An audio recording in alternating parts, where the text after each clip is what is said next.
Hello, everybody. It's Lynnis, and welcome to Lynnis Minutes. I hope everybody had anion product. A product, negative ions come from lightning strike, and we do not want to. And it's really because I have a 3-part framework or process called exploration. some quick tips, tools, and techniques that are going to aid you in midlife.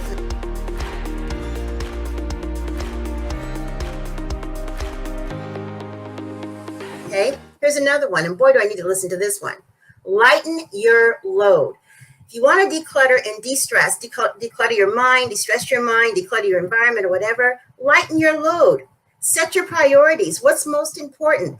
You know, I have this little rule of thumb. If I have a list of things to do, and you should see my things to do list, it's like really kind of schizophrenically. This is just one of them, okay? I don't know if you can see it or not, but it's got all kinds of stuff all scribbled on the pad, okay? If I am still looking at those same things to do's and they haven't been done a day or two later, especially 2 days later, I have to take a look at, okay, how important are they really? I mean, just writing them down so you can look like you're busy and not accomplishing them is probably not what you want to do. So if you have a to-do list and you are carrying things over to your to-do list 3, 4, and 5 times, then perhaps you need to take that off. Lighten your load. Get rid of it. It must not be that important. If it is, it'll show up later on. But for now, lighten your load. You have so much on your mind, so much that you're doing right now. So lighten your load.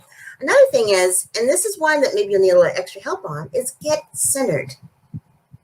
Now, for me, getting centered meant fasting. I fasted for 2 days, not to lose weight, but just to kind of get centered and to kind of, you know, help me connect with my mind, my body, and spirit. And for me, connecting more with God and remembering what's important.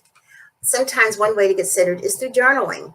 Another way to get centered is spending some time outside in nature. For those of us in California, that may not be a healthy thing to do, but because of all the smoke. But getting centered means getting quiet, listening to that inner voice, which I call the Holy Spirit, and then acting on it. Part of when you get centered is that you get a whole download of things that you need to do. Meditation can help you get centered. Prayer can help you get centered. Sometimes listening to certain kinds of music and just closing your eyes and focusing on the instruments or maybe the words being sung or whatever can help you to get centered. Whatever works for you, take the time out to do that so that you can really hear that inner voice that's directing you. That will help you to declutter, and it will help you to de-stress.